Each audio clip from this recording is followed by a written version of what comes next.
Damn it! I slipped. I accidentally shredded your driver's license. The next moment, Chris, my manager, actually fed my driver's license into the shredder. With a grating noise, the license was mercilessly shredded into tiny pieces. Are you serious? That's hilarious. Guess I'll be driving instead. The two elite employees glanced at each other and burst into laughter.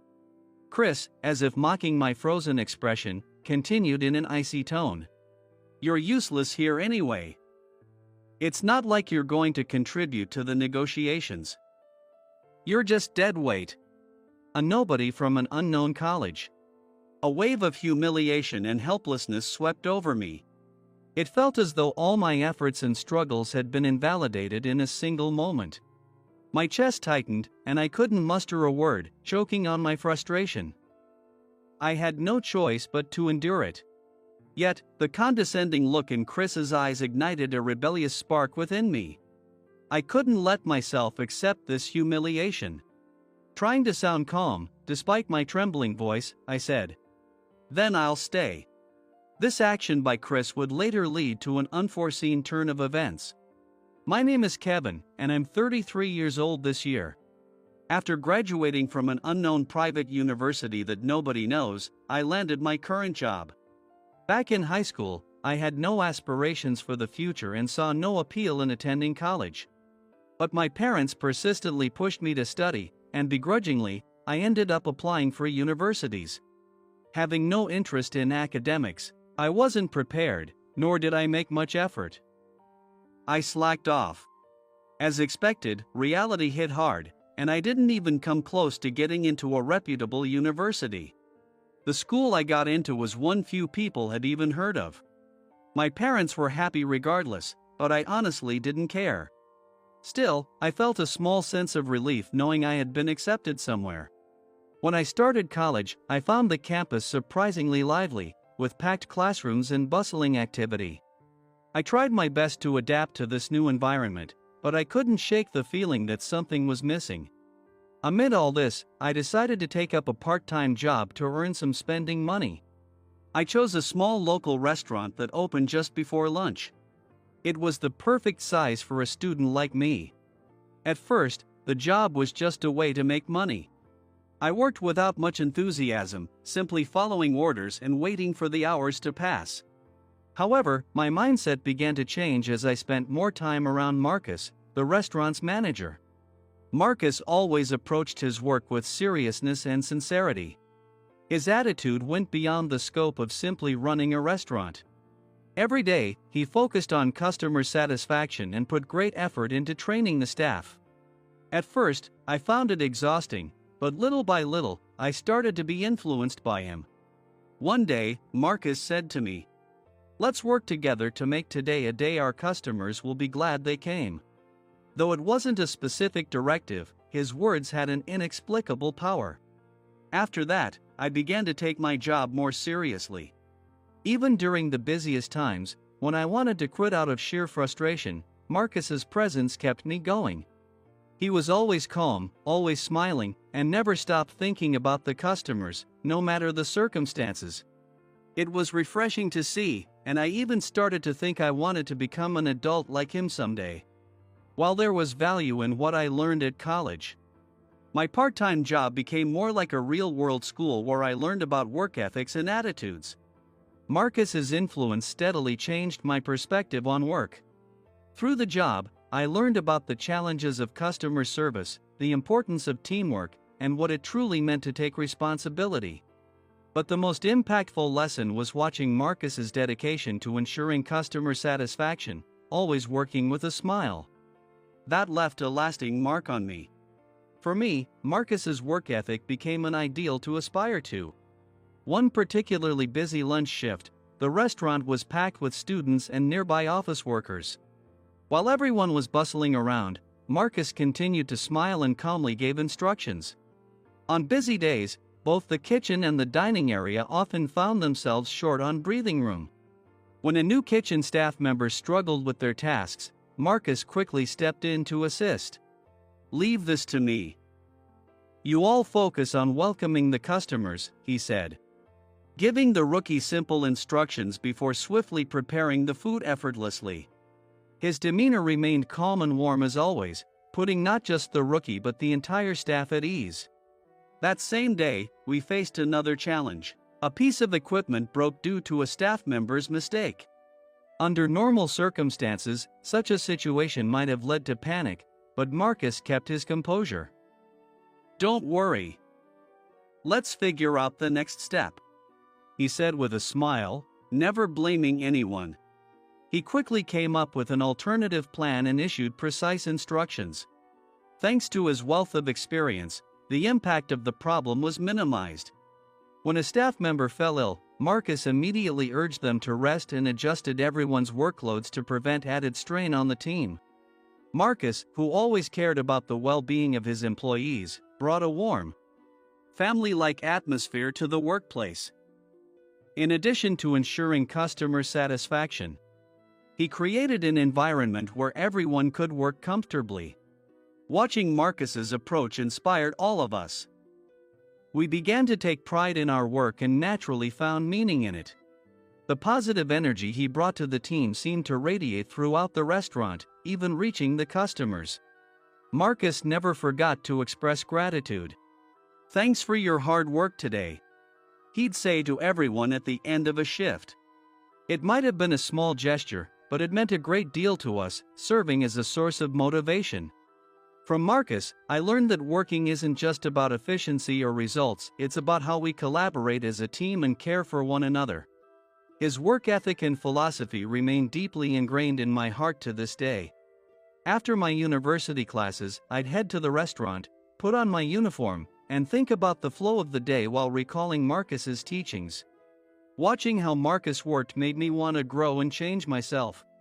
One day, after the usual busy lunch rush, the restaurant finally calmed down. A family consisting of grandparents, parents, and a small child came in. It was a holiday, and we were all a bit tired from the heavy workload. But as soon as I saw their happy smiles, my mood shifted instantly. When I went to take their order, the grandfather told me something special. "It's my grandson's birthday today." Hearing that, I wanted to do something to celebrate. After consulting with the other staff, we decided to secretly prepare a small dessert plate. Seeing the child's excitement over the food brought a natural smile to all of our faces. When we brought out the dessert plate, we sang happy birthday together with the other staff, and the surrounding customers joined in as well. The entire family was deeply moved by the gesture. Realizing that such a small act of service could create such a joyful moment warmed my heart. As they were leaving, the mother turned to us and said, "Thank you so much. This was an unforgettable birthday." In that moment, I truly felt the joy of contributing to someone's happiness through work. These experiences made me feel a growing sense of fulfillment in what I did. What started as a simple part-time job to earn pocket money had transformed into something much more meaningful. The words of gratitude from customers became the greatest reward. Marcus often told us, it's the little connections with customers that elevate the atmosphere of the restaurant. Through my own experiences, I began to understand the truth behind his words and what it meant to be a professional. When I first started the job, I never imagined I'd take it so seriously. But now, I know that this experience has become a valuable asset in my life, a pivotal chapter that made me reflect on how I want to move forward. And then, an unexpected event occurred that would change my life. As usual, lunch service began, and the restaurant was bustling with customers. Among them was an older gentleman in a perfectly tailored suit. He had visited the restaurant a few times during lunch and always exuded a refined yet approachable demeanor. Whenever I took his order, we would exchange a few pleasant words. That day, the line outside was long, and we had to work quickly and efficiently. Amidst the flurry of orders, I realized that one dish hadn't been prepared yet. Trying to recover from the mistake, I hurried to address the issue. Despite the chaos, I made sure to maintain a polite and attentive attitude when serving the gentleman his meal. Suppressing my nervousness, I spoke with sincerity. "I'm very sorry for the wait. I hope this didn't disrupt your schedule, I said, apologetically. The gentleman smiled warmly and replied, "No, it's all right. Thanks to you and your team, I've been enjoying a lovely meal." As the lunch rush ended and the restaurant quieted down, the gentleman came to the counter to pay his bill. After settling up, he turned to me and said, "You're always attentive to your customers. I think that's truly remarkable." "Thank you. I'm just doing my best every day," I responded, surprised by the unexpected compliment. "Are you a college student? Have you started thinking about job hunting yet?" "Yes, but I haven't started doing anything yet," I replied. Hearing my response, he pulled out a business card and continued, "Actually, I'm the president of a company, and I'd really like for you to work with us." I couldn't comprehend what had just happened for a moment. It felt surreal. Being scouted while working a part-time job was like something out of a movie, a dream scenario I'd never imagined. "Our company needs people like you for the future," he said, looking at me with genuine conviction. I never imagined myself being evaluated so highly, and while I couldn't make a decision on the spot, his words resonated with me. When I got home, I looked at the business card again the next day. It displayed the name of an established company and read, "Robert Johnson, President and CEO." Curious, I researched the company and found that it had a stable track record and a positive reputation. A few days later, summoning my courage, I called the number on the card. Mr. Johnson agreed to meet with me, and we scheduled an interview for the following week. On the day of the interview, I visited the company, feeling a mix of nervousness and excitement. Though I was slightly overwhelmed by the unfamiliar setting, the warm welcome from the receptionist helped ease my anxiety. When I was ushered into the president's office, Mr. Johnson began speaking immediately. "I'm thrilled that you're considering working with us. Your approach to customer service aligns perfectly with our company's values," he said with enthusiasm. His words gave me a newfound sense of confidence. As he explained the company's operations and culture, I realized it would be a great environment for my personal and professional growth. To be honest, I had doubts about whether I could work there right up until the interview. However, the more I listened to Mr. Johnson, the more those doubts faded, and I made my decision. "I would be honored to work here," I said firmly. We proceeded with the paperwork that day, and it was decided that I would officially join the company at the start of the new fiscal year. And just like that, I took my first step into the professional world. I never imagined that what I had learned through customer service at a small restaurant would lead to such a significant opportunity. When I shared the news with Marcus, he celebrated as if it were his own success. "You did it! That's amazing, Kevin. I know you'll do great there," he said with genuine joy. Determined not to forget the sincerity and gratitude I had developed, I vowed to carry those values into this new chapter of my life. I realized they were essential in any environment, and I was grateful to have learned that lesson. On my first day at the company, I was too nervous to eat much breakfast. As I walked through the company gates, I felt a strange mixture of anxiety, excitement, and anticipation. This was the start of a new chapter in my life. However, reality soon proved to be harsh. During my first company meeting, I had the chance to meet my new colleagues and introduce myself. The introductions began so we could learn each other's names and faces. Most of my peers were graduates of prestigious universities, high-ranking elites. When my turn came and I mentioned the name of my university, an uncomfortable silence filled the room. It only lasted a few seconds, but it felt like an eternity, and the air became heavy with awkwardness. After the pause, I heard whispers from some of the employees. "I've never heard of that university. How did someone from there even get hired here?" I felt my face flush, but I managed to finish my introduction despite the intense discomfort. A wave of embarrassment washed over me, but at the same time, I remembered the day Mr. Johnson had scouted me. I couldn't let myself crumble here. The thought of that strengthened my resolve. I was determined to work harder, to prove myself, and to live up to his expectations. However, just as my resolve solidified, the harassment began. The ringleader was my manager, Chris, aided by two elite colleagues, Amanda and James. Chris would blow minor mistakes out of proportion, making snide remarks to provoke me. Whenever he did, the elite colleagues would either laugh along or actively join in, turning it into a daily routine of ridicule. Even when I achieved good results, Chris never acknowledged them. As time passed, the harassment escalated. Amanda and James, skilled at flattering Chris, seemed to believe that staying close to him would secure their own superiority. Chris clearly favored them, which made my situation all the more difficult. Eventually, they began assigning me the most tedious tasks while taking credit for my efforts. While I stayed late working, they attended other projects or went out for dinners with clients. During my early days at the company, I had focused all my energy on adapting to the new environment. But Chris and his allies seemed intent on testing my limits, meeting my efforts with cold indifference. At first, I believed that any mistakes I made would be met with fair and constructive feedback. It's only natural to correct even the smallest errors, that's part of the learning process. But over time, their feedback turned into thinly veiled insults. One day, I made a small error on some paperwork, and Chris harshly reprimanded me. "Such mistakes are typical for someone at your level," he muttered, prompting smug smiles from Amanda and James.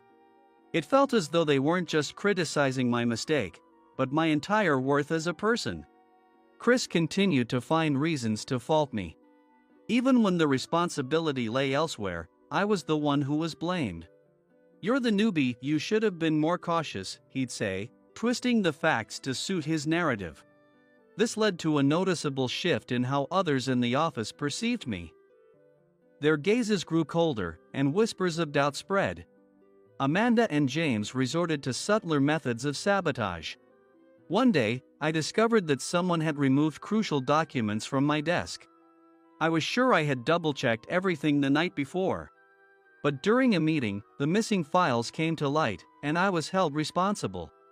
"You probably didn't even bother to double-check," they sneered. "Graduates from no-name universities really lack attention to detail, don't they?" The two colleagues smirked coldly as they exchanged glances. In that moment, a wave of frustration and anger surged within me. But even then, I knew I couldn't back down. I resolved to steadily increase what I could do, bit by bit. On one project, I finally began to see the potential for significant results. But just before the breakthrough, Chris intervened.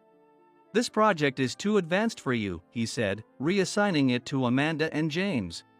Years of effort evaporated in an instant as they gleefully took over and claimed the credit for my work.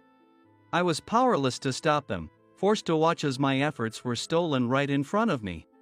Weeks later, while working on another proposal, Chris altered the instructions just before the deadline. The changes were unreasonable, almost impossible to execute. "If you don't handle this quickly, it'll damage our department's reputation," he said, pushing the responsibility solely onto me. In the end, even the project I had poured my heart and soul into was claimed by my elite colleagues, who took credit for the finalized proposal and received all the praise.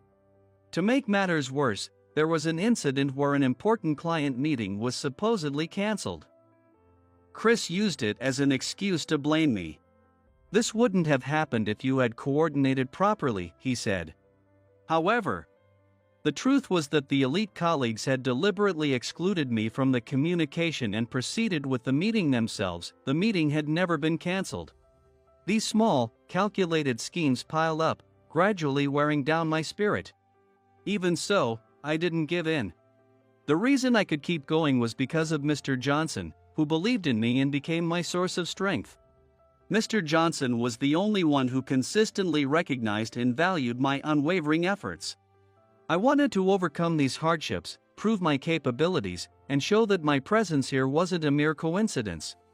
Fortunately, I had another ally. Sophia, a colleague. Sharp-minded and dependable, she was an invaluable source of support for me. Meeting her was undoubtedly a major turning point in my journey. She didn't judge me based on my academic background or past, but but instead, she saw me for who I was in the present. One evening after work, we stopped by a cafe, and she told me something I'll never forget. Your academic background is just part of the past. What matters now is whether people can trust you as a person. Her words, spoken with a lively sparkle in her eyes, offered me a fresh perspective. They became the catalyst for a profound change in how I saw myself. Her encouragement helped me let go of my lingering insecurities about my past mistakes and background, giving me the courage to focus on the future. Sophia's unwavering support became a source of strength that she likely didn't even realize she was providing. Her words echoed in my mind, motivating me to push forward whenever I felt discouraged. We worked on many projects together. Her calm decision-making and natural leadership often guided the team through challenges. Whenever I stumbled, she quietly stepped in to help, her actions always brimming with kindness. One particularly memorable moment occurred during a high-pressure project. I was struggling with a complex problem, unsure of how to resolve it. Unable to ask for help out of hesitation, I found myself stuck until Sophia stepped in. Without saying much, she sat beside me and started helping me organize the issue. "Don't worry. We'll figure it out together," she said with a reassuring smile. Thanks to her thoughtful advice and the team's collective effort, we completed the project successfully. Working with Sophia taught me the importance of trusting others. I realized I didn't have to shoulder everything alone, that moving forward with trustworthy teammates was crucial. That trust became a powerful force that could overcome any difficulty. Our relationship extended beyond the workplace, and we grew closer as friends. One weekend, during lunch, she shared her dreams with me. "One day, I want to launch a project based on my own ideas. Wouldn't it be amazing to see your vision come to life?" Her eyes sparkled with hope as she spoke, and her words reignited a dormant sense of ambition within me. I may not have the creative talent or vision that Sophia has, but I realized I could emulate her steadfast determination and unwavering beliefs. Her words warmed my heart, and just thinking of them brought a smile to my face. I began refining my skills and taking on new projects with a steady and focused mindset. Delivering consistent results became my way of contributing, and I never stopped putting my heart into every task. I believed that someday, my efforts would be rewarded, and I resolved to keep pushing beyond my limits. Despite enduring constant harassment, I trusted that overcoming these challenges would help me grow stronger. I held on to the belief that someone out there would recognize my hard work, and I persevered. One night, as I was working late on a new proposal, I heard a voice behind me. "How's the new proposal coming along? Can I take a look?" I turned around to see Mr. Johnson, who had also stayed late. This unexpected opportunity allowed me to present my past achievements and new ideas in detail. "I really admire your dedication. You're doing excellent work," he said with a smile. Hearing those words from someone who believed in me made all my struggles feel a little more worthwhile. Not long after, I was entrusted with leading a major project within the company. As my performance began to shine, the attitudes of my colleagues gradually shifted. The tasks that Chris and the elite colleagues had tried to discard or dismiss were ones I consistently delivered on. And my efforts started gaining recognition within the company. Other managers began trusting me with responsibilities, which only deepened my sense of fulfillment. Contributing to the company through my work became my greatest source of pride. I held on to the belief that unwavering effort would always lead to results. That conviction not only helped me persevere but also set my career on an exciting new path. One day, I received an email. Its content was almost unbelievable. It was a request for a significant project from a major client. It happened on a bright, sunny morning. As usual, I sat at my desk, sipping coffee while checking my emails. That's when one particular email caught my attention. The sender was a client from a large, well-known corporation. The subject line read, "Special request for you," and a wave of tension coursed through me. With a mix of anticipation and anxiety, I opened the email. As I read through the message, a sense of surprise and joy began to well up inside me. The email outlined an enormous project, one unlike anything I had handled before, and the responsibility was being placed in my hands. It was a moment of exhilaration and pride, a recognition of the small successes I had accumulated over time. Still, a question lingered in my mind: why me? As I continued reading, I found the reason for why I had been chosen written in the middle of the email. The reason was somewhat unexpected.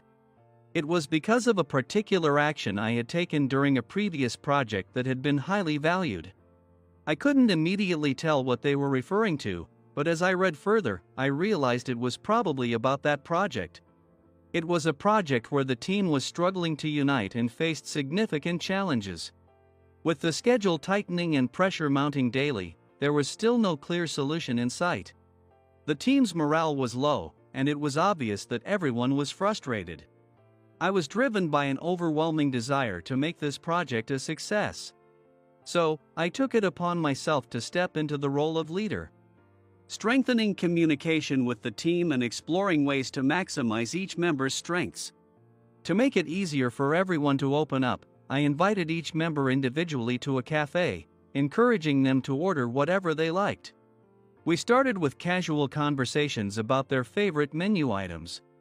Once the tension eased, I asked them how far they'd progressed, where they were stuck, and about their backgrounds. I also encouraged them to vent their frustrations about the project. Not only did sharing their thoughts lighten their emotional burdens, but it also revealed areas for improvement and provided insights beyond my expectations. Understanding each team member's hobbies and interests, something that rarely came up in the workplace, gave me valuable hints for task distribution within the project. Additionally, pairing members with similar interests made communication more seamless, which helped the work progress more efficiently. Although some questioned the logic behind this approach given the tight timeline, it proved to be the right decision. Immediately after these one-on-one meetings, I reorganized the team and held a strategic meeting. This project's success wasn't something that could be achieved by a single person. I worked diligently to explain my strategy and to build a system where each member could fully leverage their strengths. By clarifying individual roles, I ensured that everyone could unite and work towards the same goal. We held meetings almost daily, addressing issues as soon as they arose and constantly refining our approach. The process of inching closer to our goal felt like climbing a steep mountain, step by step. As the project leader, I gained a renewed appreciation for the power of teamwork and the immense responsibility that comes with leadership. Finally, after months of effort, the day arrived when our work bore fruit. The project was completed, and we presented it to the client. Our team gave it everything we had prepared, and the result was far more successful than we could have imagined. The client was full of praise, and the team shared in the moment of triumph, feeling that all our hard work had been rewarded. That success became a significant source of confidence for me. I never imagined that my past actions could lead to new possibilities like this. But in hindsight, I realized that it was the accumulation of small, consistent efforts that made this success possible.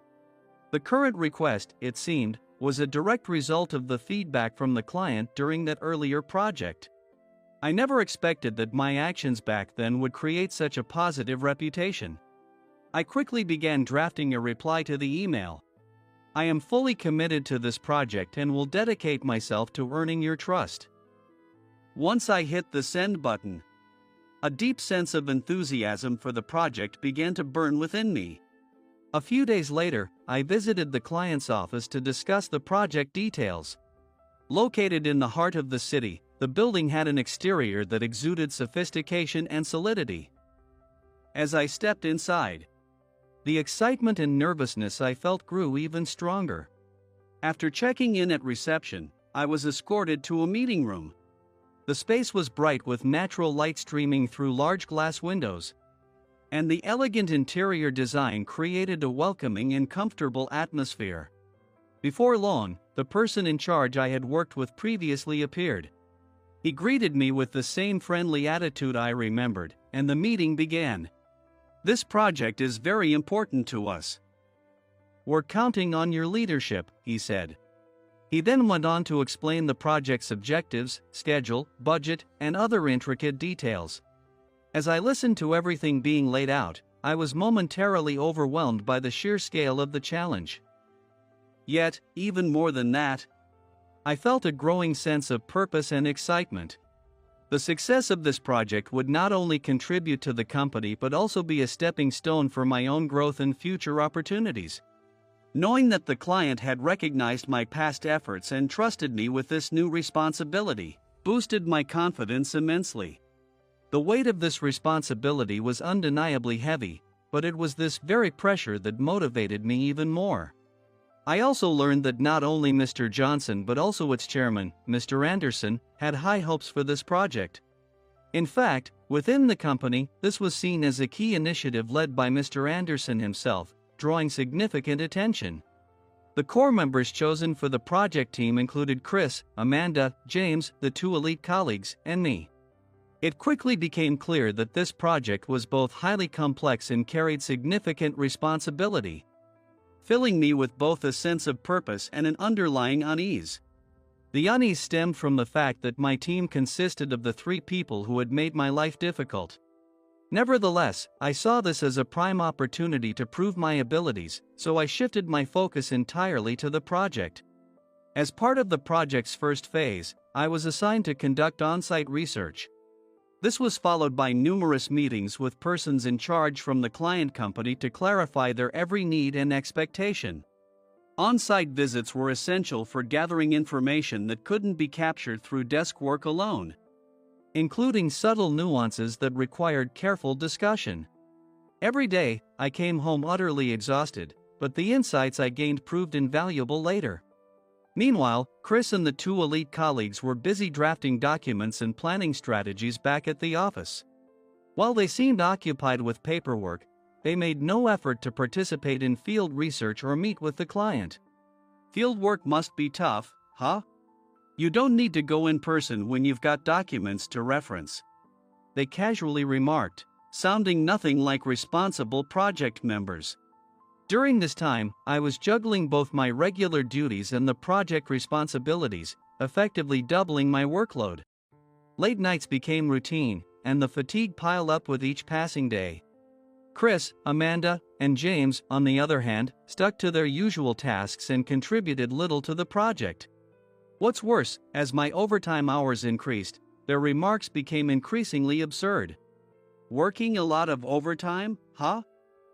It doesn't make sense for you to rack up more overtime pay than the rest of us when we're on the same project," Chris said with a mocking grin. "If you're getting extra, then we should get the same amount. It's only fair, right?" I couldn't make sense of their twisted logic. "From now on, every time you finish your overtime, you'll report to the three of us. Then, we'll clock out at the same time as you," Chris declared. I was stunned. "Chris, that's really not okay," I said firmly. "What? Got a problem with it? If you defy me, I'll tell Mr. Johnson that you've been slacking off. If you don't want that, you'd better do as I say," he replied coldly. It was a ridiculous demand, but I had no choice but to stay silent. Next to Chris, the elite colleagues were laughing gleefully. "Chris, let's not waste time on someone like him. Let's head out already. I'll show you that great place I found the other day," one of them chimed in. With that, the three of them left, chatting happily and leaving me alone in the quiet office. I stared at my phone screen, feeling the weight of the situation. Opening the timecard app, I couldn't help but picture how little effort they were putting in compared to me, which only deepened my frustration. I sat down at my desk, turned to my computer, and resumed working on the presentation materials. The project was reaching its final stages, and the next step was to visit the client's office to deliver a presentation summarizing the progress so far and detailing the final adjustments. It was a crucial moment, a direct proposal to the client's president. As expected, Chris and the two colleagues once again dumped the responsibility of creating the materials onto me. "We're counting on you. You're the most experienced, after all," Chris said casually, his tone light and unconcerned. "Yeah, if we made it, you'd probably just criticize it anyway," James added, with a smirk. There was no point in asking them to help. It wouldn't result in decent materials anyway. It was faster and more efficient to handle it myself, so I silently got to work on the presentation.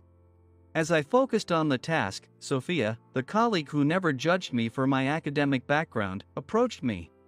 "Hey, are you okay? You don't look so great lately," she said gently, offering me a rice ball with a warm smile. I felt a bit of the tension leave my shoulders as her kindness gave me a moment of relief. "Thanks, I really needed this. I was getting hungry." "But honestly, those three are something else, right?" I replied, showing her my phone screen. "Look at this.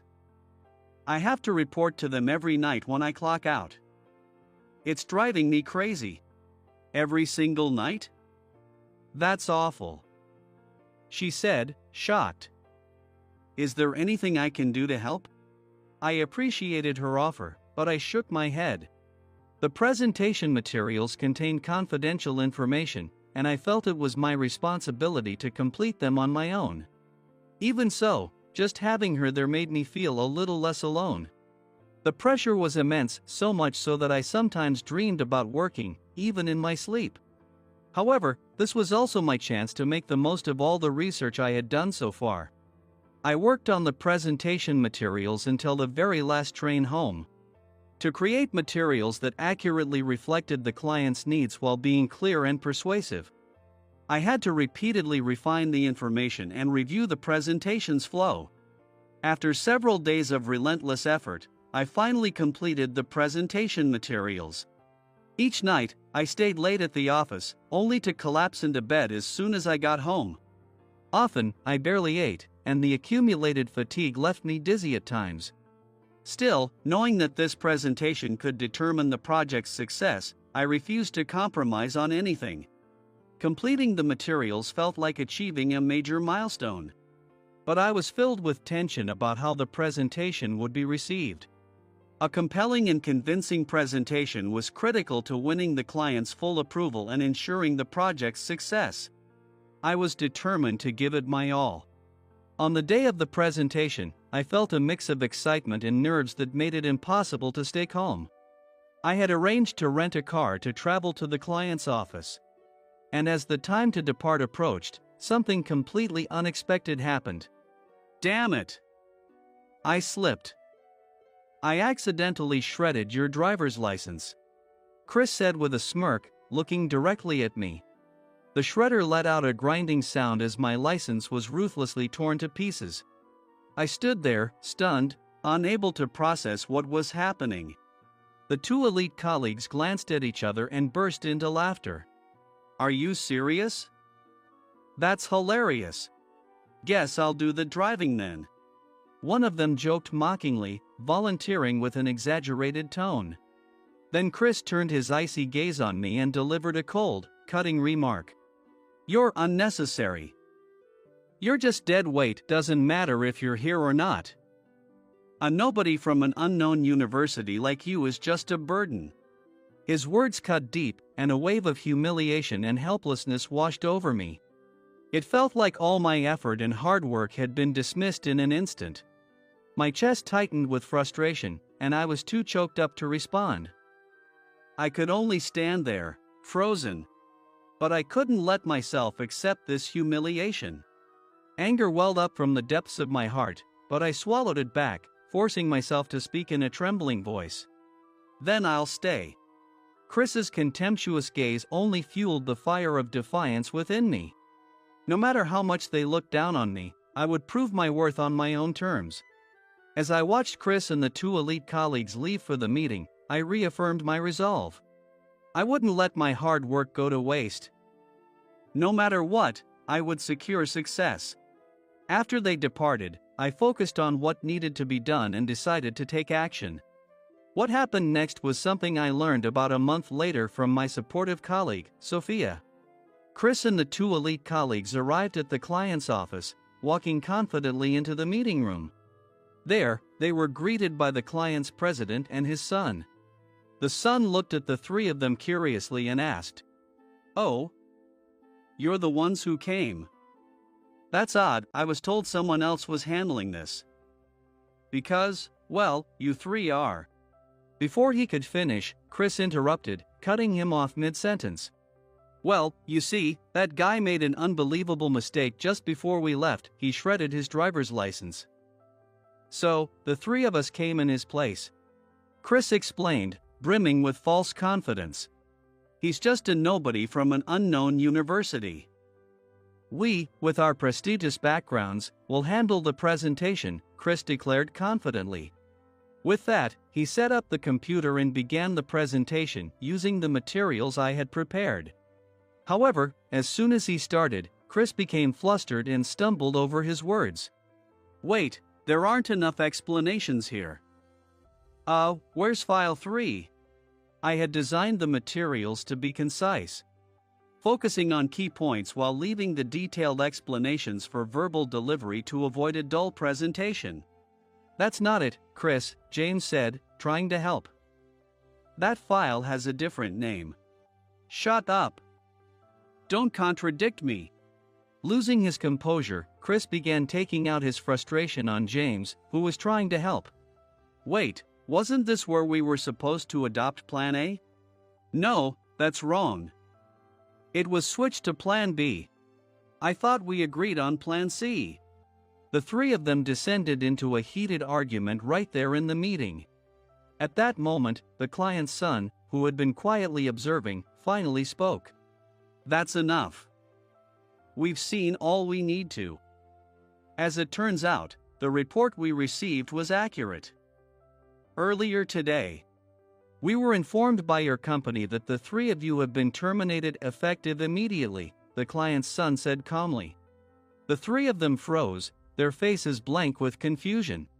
"If you need clarification, you've been instructed to open file 7, he added. In a panic, Chris quickly opened the file. Inside, the message read, "Due to prolonged harassment and falsification of time card records, the following 3 individuals are hereby dismissed effective today for gross misconduct." Below the statement were their names. Unable to respond, the 3 of them sank into their chairs, staring at the ground. "Well, that's how it went." "You've really worked well," Sophia said with a warm smile. "Thanks." "I'm just relieved the client's president liked the presentation," I replied. We clinked glasses to celebrate and exchanged a smile before taking a sip. "I'm glad it all worked out, and giving those 3 a little surprise was just the cherry on top," Sophia added with a mischievous grin. "The 2 of us were having dinner to celebrate the successful presentation and the new contract." To my surprise, I learned that Sophia and the client's son were childhood friends. We grew up in the same neighborhood. He's always been a bit of a jokester, so when I told him about everything, he was more than happy to play along. She explained, laughing. In fact, I had recorded the harassment by those 3 on my phone. I had also kept detailed records of the time card manipulation on it. After Chris and his colleagues left for the client's office, Sophia and I headed straight to Mr. Johnson's office to present the evidence. Mr. Johnson admitted he had suspected misconduct for some time and had warned Chris repeatedly that success wasn't determined by academic background. However, he was completely unaware of the time card falsifications and was furious. "This warrants dismissal. They've brought this on themselves," he said firmly. Sophia then suggested informing the client's son, who she knew personally, and letting him deliver the news during the meeting. The client's son, seeing the humor in the situation, gladly agreed to cooperate. "Thanks to you, I was able to keep pushing through this project," I said, feeling emotions I had long kept buried start to surface. Sophia took a sip of water, set her glass down gently, and replied, "You've worked so hard to get here. I'm truly happy to see your efforts pay off. I don't think I could have done this without you," I admitted, unable to suppress the feelings that had been building inside me. It was no longer possible to stay silent. I took a deep breath and decided to be honest. "I don't just feel grateful to you. I've always liked you, not just as a colleague, but as a person, Sophia. The words came out so naturally that they surprised even me. The tension I'd been carrying evaporated, leaving me to wait for her reaction. Sophia's eyes widened slightly in surprise, but then she smiled warmly, her cheeks tinged with a faint blush. "Thank you," she said softly. Her expression was calm and a little shy, but her words carried sincerity. "I've always been moved by your honesty and dedication during our time working together. I'm so glad we can finally be open with each other like this," she said.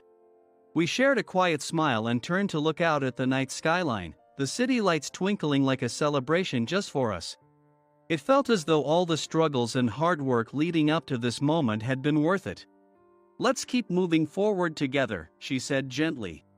Her words felt like the greatest encouragement, and my chest filled with warmth. I nodded deeply and placed my hand over hers on the table.